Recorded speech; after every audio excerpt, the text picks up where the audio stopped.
अस्सलाम वालेकुम, आदाब। मैं वसीम ख़ान। ब्रिज कोर्स की सीरीज़ हमारे खान्स अकेडमी यूट्यूब चैनल पर शुरू है इल्म रियाज़ी की 10वीं जमात के लिए।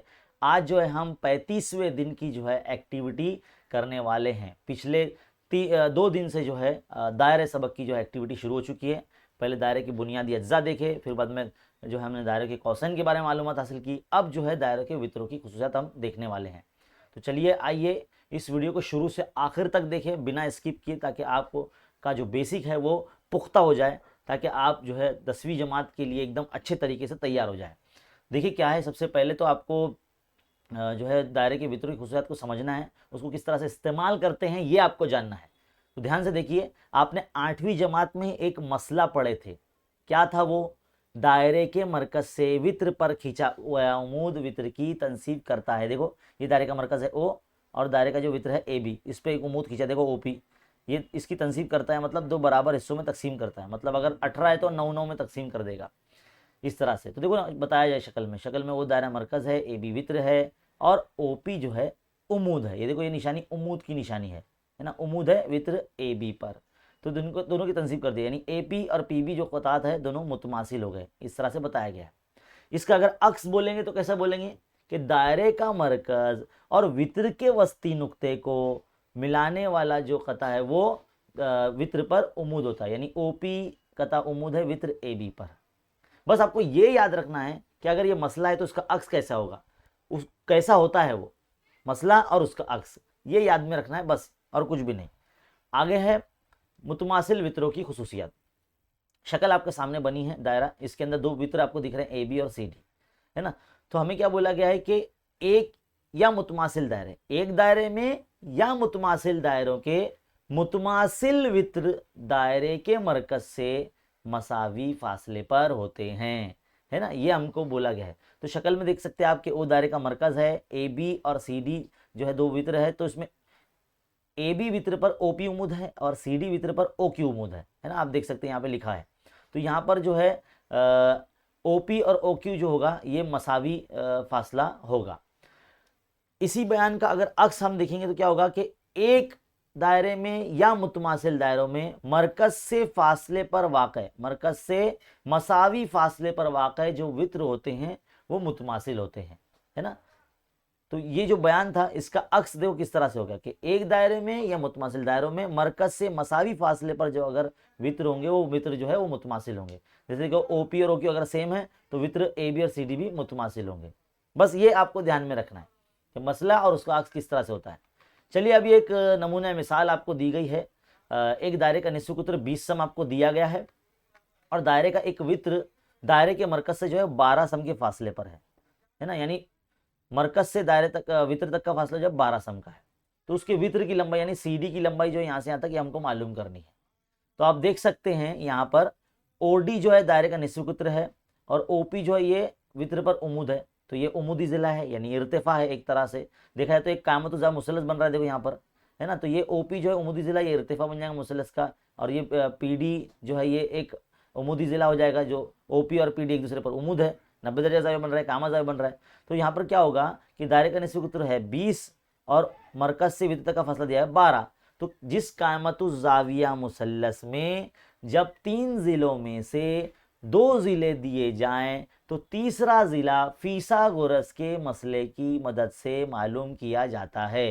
तो ये जो मुसल्लस दिख रहा है आपको ओपीडी, इसके अंदर अगर हम फीसागोरस का मसला लगाते हैं तो देखो फीसागोरस का मसला लगाया हुआ है ओडी का स्क्वायर। तो ओडी मतलब क्या है? वित्र है। 90 की निशानी के सामने वाले ज़िले को वित्र कहते हैं। तो हमेशा पहले वित्र का मुरब्बा लिखते हैं, फिर बराबर लगाते हैं, फिर बाद में ओपी या पीडी कोई भी आप लगाइए। तो ओपी का स्क्वायर जमा पीडी का स्क्वायर लिख दिया गया है। ओडी की कीमत 20 है तो 20 का मुरब्बा, ओपी का स्क्वायर जो है 12 है तो 12 का मुरब्बा। अब आप क्या करेंगे, दोनों का मुरब्बा निकाल लीजिए। 20 का मुरब्बा हो जाएगा 400, 12 का मुरब्बा हो जाएगा 144, पीडी जो है वो यहीं रहेगा। फिर बाद में आप क्या करेंगे, 144 माइनस मिल जाएंगे 400 के, तो आपको क्या मिलेगा 256 मिलेगा, माइनस करेंगे तो 256 का जो अज्जा ज़रबी करेंगे, मतलब अगर देखेंगे कि वो किसका मुरब्बा है तो वो 16 का मुरब्बा है, तो पीडी की कीमत कितनी आ जाएगी 16 आ जाएगी जजुल मुरब्बा करने के बाद। तो जो पूरा जो है हमको सीडी मालूम करना है, हमको तो सिर्फ अभी आधा पीडी मालूम हुआ है। तो दायरे का जो मरकज से खींचा गया उमूद होता है वो वित्र की तनसीब करता है, यानी अगर ये 16 है तो ये भी 16 हो जाएगा। तो उसको कैसे दिखाएंगे, सी पी बराबर है पी डी, और वजह क्या लिखेंगे, दायरे के मरकज से वित्र पर खींचा गया अमूद वित्र की तनसीब करता है। ये आपको वजह लिखनी पड़ेगी, नहीं लिखेंगे तो मार्क्स कैंसिल हो जाएंगे, इसलिए आपको लिखना जरूरी है ना। तो सीपी अगर 16 है तो जो पीडी भी है वो 16 हो जाएगा, तो 16 16 हो गया 32। तो इस तरह से वित्र की जो लंबाई हो जाएगी बच्चों ये 32 हो जाएगी, है ना। तो यहाँ पर जो है हमारा एक एक्टिविटी कंप्लीट होती है। अब हमको कुछ एक्टिविटी करने के लिए दी गई है ना, कसीर मुतबादिल सवालात दिए गए हमको। चलिए देखते क्या दिया गया। एक दायरे का जो निस्फ जो है वो 5 सम है और उसका एक वित्र का मरकज से फासला 3 सम है, तो उस वित्र की लंबाई क्या होगी हमें ये बताना है। तो देखो बच्चों ये सवाल जो है हमने अभी यहाँ पर अपने बोर्ड पर उतार लिया है। जिस तरह से हमको सवाल में इंस्ट्रक्शंस दिए गए हैं बिल्कुल उसी तरह से हमको जो है शक्ल बनानी है। देखो हमें बोला गया दायरा का मरकज से वित्र पर खींचा, तो वित्र भी पहले बनाना पड़ेगा। तो मान लीजिए ये वित्र जो है हमने ए बी बना लिया, ये ए बी वित्र बना लिया और दायरे का मरकज है मान लीजिए इसका नाम है पी दायरे का मरकज है ना। अब दायरे का निस्फ सूत्र हमको कितना बोला गया, 5 बोला गया। तो देखो हम ये दायरे का निस्फ सूत्र बना देते पी बी, ये 5 सम है ना। और उसका मरकज से वित्र तक का जो फासला यानी ये यहाँ से यहाँ तक जो उमूद होता है इसका कीमत है 3 है ना। तो देखो यहाँ पर मान लीजिए पी एम जो है उमूद है ए बी पर, है ना। तो हम इस तरह से बताएंगे पी एम जो है उमूद है ए बी पर। ये बताने की ज़रूरत नहीं है, असल में ऑब्जेक्टिव टाइप्स का क्वेश्चन है, एमसीक्यू टाइप का है। इसको जल्दी जल्दी ऐसे सॉल्व करके बस आपको सही आंसर बताना है ना। तो यहाँ पर हम क्या करेंगे, फीसागोरस का मसला लगाएंगे, जैसे हमने मिसाल में देखा हल करते हुए। तो हम क्या करेंगे, पी बी का स्क्वायर, फीसागोरस का मसला डायरेक्ट लगा रहा हूँ मैं, मुसल्लस पी एम बी में, मुसल्लस पी एम बी में फीसागोरस का मसला है ना, फीसागोरस। तो फीसागोरस का मसला देखो पी बी का square is equal to P M का स्क्वायर जमा एम बी का स्क्वायर, इस तरह से लगाते हैं हम, है ना। तो पी बी जो होगा आपका वो 5 होगा तो 5 का मुरब्बा, पी एम जो होगा 3 होगा तो 3 का मुरब्बा, और एम बी जो है हमको मालूम करना है तो एम बी का स्क्वायर वैसे ही रहेगा। तो 5 का मुरब्बा हो जाएगा 25, 3 का मुरब्बा हो जाएगा 9, एम बी का स्क्वायर ऐसे ही रहेगा, और 25 माइनस 9 इस तरह से लिखेंगे, एम बी स्क्वायर ऐसे ही रखेंगे। 25 में से 9 गया तो 16 बचा, एम बी का स्क्वायर इस तरह से। अब मालूम है ना आपको 16 किसका मुरब्बा है, 4 का मुरब्बा है, तो एम बी की जो कीमत होगी यानी जो वित्र का आधा होगा वो 4 सम आ जाएगा। तो एम बी जो है ना 4 सम आ गया, तो ये भी 4 सम ही रहेगा, है ना। तो हमको क्या है, वित्र की लंबाई पूरी मालूम करना है, तो हमको ए बी हमको मालूम करना है। तो ए बी कैसा मालूम करेंगे, A M plus M B कर देंगे, A M plus M B, है ना। तो हम यह बताएंगे कि ए एम बी, इसलिए ए एम बी जो है वो 4 होगा जिस बी एम बी की तरह, है ना। तो ए एम 4 एम बी भी 4, तो 4 4 कितने हो जाएंगे, 8 हो जाएंगे। तो ए बी कितना आ गया, दायरे का वित्र वो हो गया 8 आ गया। तो कहाँ पर है 8, ऑप्शन डी है 8। तो यहाँ पर जो है हमारे क्वेश्चन में ऑप्शन नंबर डी पर हम सिलेक्ट करेंगे, है ना, ये लगाएंगे। तो इस तरह से आपको हल करना पड़ेगा। अब क्या बोला है पॉइंट नंबर 2 में, दायरे के मरकज से वित्र पर खींचा हुआ उमूद, दायरे के मरकज से वित्र पर खींचा गया उमूद वित्र की तनसीब करता है। किसकी तनसीब करता है, वित्र की। तो ऑप्शन बी आपका सही जवाब होगा। चलिए आगे बढ़ते हैं सवाल नंबर 2 की तरफ। क्या बोला गया सवाल नंबर 2 में, पॉइंट नंबर 1, ज़िमनी सवाल हल करने हैं। पी मरकज वाले दायरे पर वित्र ए बी की लंबाई 15 सम है। अगर पी क्यू उमूद है ए बी पर तो बताइए क्यू बी की कीमत क्या होगी। तो चलिए इसको भी हमारे बोर्ड पे हल करते हैं। देखिए सवाल नंबर 2 का पहला भी हमने जो है शक्ल उतार ली है। अब हमको जिस तरह से बोला गया वैसे शक्ल हमको बनाना है। पी मरकज वाला दायरा है, ये रहा पी मरकज वाला दायरा, दायरे का वित्र जो है ए बी वो वित्र है इस तरह से, है ना। इसकी लंबाई 15 दी गई है, वित्र की लंबाई हमको 15 दे दी गई है भाई, हाँ 15। तो हमें बोलता है पी क्यू जो है इस तरह से, ये उमूद है, ये पी क्यू है, ये उमूद है ए बी पर, है ना, इसकी तनसीब करता है, ये मालूम होना चाहिए आपको। तो हमें बोलता है कि क्यू बी की लंबाई मालूम करो। अब यहाँ पर जो है हमको निस्फ सूत्र नहीं दिया गया, लेकिन हमको क्यू बी मालूम करना है ना। तो आपको ये बात पता होना चाहिए कि दायरे के मरकज से, है ना, दायरे के मरकज से, ऐसा लिखना पड़ेगा, मरकज से वित्र पर खींचा गया उमूद, उमूद है हाँ भाई, उमूद वित्र की तनसीफ करता है। क्या करता है, तनसीफ करता है ना। तो यहाँ हम इस तरह से लिखेंगे ऐसा कि भाई पी क्यू जो है वो उमूद है इस पे ए बी पर, है ना। यहाँ पर आपको देखो 2 जाविये मिल रहे हैं 90 दर्जे के, क्योंकि उमूद है ना, तो 90 दर्जे के जाविये बनेंगे इधर पे। तो जाविया पी क्यू बी बराबर बताएंगे जाविया पी क्यू ए, है ना, ऐसा बताएंगे। और हम बताएंगे कि दोनों मसावी तनसीब करता है ना, उमूद वित्र की तनसीब करता है। तो वित्र की तनसीब कैसे बताएंगे, ए क्यू मुतमासिल है क्यू बी के। तो जितना हमको दिया जाएगा ए क्यू उतना क्यू बी होगा, लेकिन हमको तो दोनों मालूम करने हैं। तो हम क्या करेंगे, पूरा वित्र हमको ए बी दिया ना, तो हम क्या बताएंगे कि भाई ए क्यू और क्यू बी जो है वो दोनों आधे हैं किसके, पूरे वित्र ए बी के। तो हम क्या करेंगे, हमको जो दिया गया ए बी की कीमत कितनी 15 है, तो 15 का आधा कितना होता है भाई 15/2 ना, 1/2 जरा 15 मतलब 15/2, 15/2 मतलब 15 का आधा यानी 7.5, 7.5। तो इसलिए ए क्यू और क्यू बी दोनों की जो कीमत होगी वो 7.5 होगी, 7.5 होगी, है ना। तो 7.5 इस तरह से कीमत आ जाएगी। तो हमारा सवाल नंबर जो दूसरे का पहला है बच्चों वो यहाँ पर कंप्लीट हो जाता है।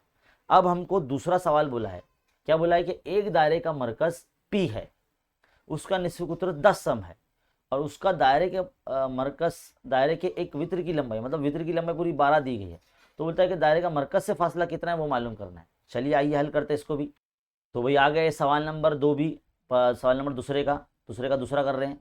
पी मरकज वाला दायरा है ना, और एक वित्र की लंबाई है, मान लीजिए वित्र की को हम नाम देते सी डी नाम देते हैं, ज़रा बहुत ए बी हो गया ना, तब सी डी नाम देते हैं, चलो, है ना। और ये जो है निश्चित उत्तर हमको दिया, समझ लो पी डी इस तरह से निश्चित उत्तर है, ये हमको 10 दिया गया है।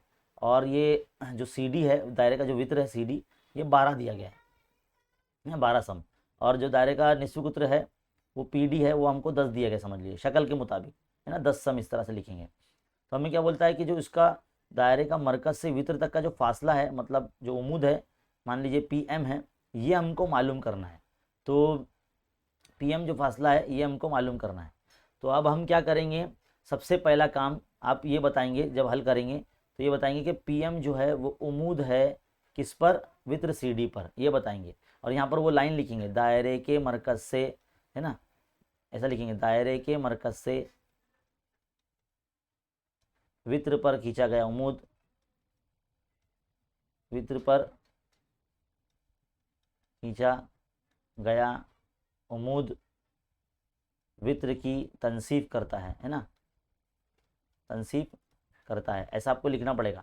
तनसीफ करता है मतलब सी एम बराबर एम डी, सी एम बराबर एम डी ऐसा लिख के बताएंगे आप, दोनों बराबर बराबर हो जाएंगे। लेकिन हमको तो पूरा वित्र की लंबाई 12 दी गई है, तो हम क्या करेंगे, सी एम और एम डी की पहले कीमत मालूम करेंगे। सी एम एम डी जो है वो दोनों आधे होते हैं पूरे वित्र किसके, सी डी के। अब सी डी की कीमत कितनी है, 12 दी गई है, तो लिख दो 12, 2 1 2 2 छंग 12, तो 6 आ गया। सी एम और एम डी दोनों कितने आ गए, 6 आ गए, है ना। अब हमको पी डी 10 दिया है, तो हमको ये फासला मालूम करना है। तो कामत ज़ावी मुसलस बन रहा है इधर पे, मुसलस पी एम डी जो है कामत ज़ावी मुसलस है ना। इसमें फीसागोरस का मसला इस्तेमाल करेंगे, में फीसागोरस का मसला, फीसागोरस का मसला। तो कैसा लगाते फीसागोरस का मसला, पहले पी डी का स्क्वायर वित्र का मुरब्बा लगाते, बाद में फिर कोई भी जिला लो, पी एम स्क्वायर लो या फिर एम डी स्क्वायर लो, पहले चलेगा, है ना। हम पी एम स्क्वायर लिए, बाद में एम डी स्क्वायर लिए, तो पी डी कितना 10, तो 10 का मुरब्बा, पी एम कितना है 6, तो 6 का, पी एम मालूम करना है ना हमको, तो पी एम अभी नहीं रखना है, पी एम का स्क्वायर, एम डी हमको दिया ना 6, देखो यहाँ पे मालूम करें एम डी 6, है ना। तो क्या होगा, 10 का मुरब्बा हो जाएगा 100, पी एम स्क्वायर रहेगा एज इट इज़, 6 का मुरब्बा हो जाएगा 36, पी एम स्क्वायर आप यहाँ साइड में रखिए, 100 के माइनस में 36 को ले जाइए, तो क्या बचेगा, P M square is equal to 100 में से 36 गया तो 64 बचता है ना। तो अब क्या करेंगे, मैं साइड में लिख देता हूँ यहाँ पे, पी एम बराबर जो है इसका स्क्वायर रूट लेंगे ना, तो ये 8 बन के बाहर निकलेगा। मतलब अगर स्क्वायर यहाँ से हटाएंगे 64 जजर में जाएगा, तो 64 जो है 8 बन के बाहर निकलेगा, क्योंकि 64 का जजर मुरब्बा जो है वो 8 है। तो इस तरह से हमको वित्र का मरकज से जो फासला है वो पीएम है, और पीएम की कीमत कितनी आ गई है, 8 है। तो आखिर में एक इबारती लाइन आपको लिखनी पड़ेगी, वो ये कि इसलिए दायरे के मरकज पी से वित्र तक का जो फासला है यानी जो पीएम है वो 8 सम है। तो यहाँ पर बच्चों हमारा सवाल नंबर जो 2 है यहाँ पर कंप्लीट हो जाता है, सवाल नंबर 2 का दूसरा कंप्लीट हो जाता है। आगे बढ़ते हैं हमारे सवाल नंबर 3 जो कि आखिरी है आज की एक्टिविटी का, वो ये कि सी मरकज का दायरा है और डीई वित्र है, देख के हमको मालूम हो रहा है, यहाँ पर हम देख रहे हैं डीई वित्र है, सी एफ जो है इसमें उमूदी नासिफ है, इस तरह से ये दोनों की तनसीब कर रहा है, पूरा डी की तनसीब कर रहा है, डी एफ और एफ ई दोनों बराबर हो जाएंगे। अगर दायरे का निश्चित उत्तर 20 सम है और डी ई की कीमत जो है पूरी वो 16 सम है, तो सी एफ कितना होगा। सेम जो अभी हमने किया ना, जिस तरह से ये हमने हल किया, आप देख सकते हैं ये जिस तरह से हमने ये वाला सवाल हल किया, बिल्कुल ऐसे ही हल करना है उसको, बिल्कुल ऐसे ही, बस कीमत आपको अलग करके दे दी गई है। तो मैं चाहता हूं कि अगर आपको ये सवाल समझ में आया अच्छी तरीके से, तो आप ये वाला जो सवाल है तीसरा वाला, ये खुद कर सकते हो, बिल्कुल आपको ये करना है। आगे बोला गया कि इस सवाल को हल करने के लिए इस्तेमाल में आने वाले मसले खुसूसियात को याद करके लिखिए। जाहिर सी बात है, हमने देखो यहाँ पर खुसूसियात को याद किया है, मसले को। दायरे के मरकज से वित्र पर खींचा गया अमूद वित्र की तनसीब करता है ना। तो ये आपको इस्तेमाल करना होगा यहाँ पर। बस आपको जो है नाम अलग करके दे दिया है, इस सवाल में नाम अलग दे दिया गया और कीमतें बदल के दे दी गई है, बिल्कुल वैसे ही हल करना है। तो उम्मीद है आप ये जो है एक्टिविटी कर लेंगे। यहाँ पर जो है इस सवाल का जो है हल आपको खुद करना है। मैं चाहता हूँ कि मैंने जैसा कराया बिल्कुल वैसे आप देख कर करें। और इस तरह से हमारे जो है आज के दिन की जो एक्टिविटी है, 35वें दिन की एक्टिविटी यहाँ मुकम्मल होती है। उम्मीद है आपको बहुत अच्छे तरीके से समझ में आया है। इसी तरह से चैनल पर आप जो है वीडियोस देखते रहिए, चैनल पर बने रहिए, ब्रिज कोर्स की वीडियोस आपको मिलते चले जाएंगे। लाइक कीजिए, शेयर कीजिए, सब्सक्राइब कीजिए। मिलते हैं अगले वीडियो में, तब तक के लिए शुक्रिया।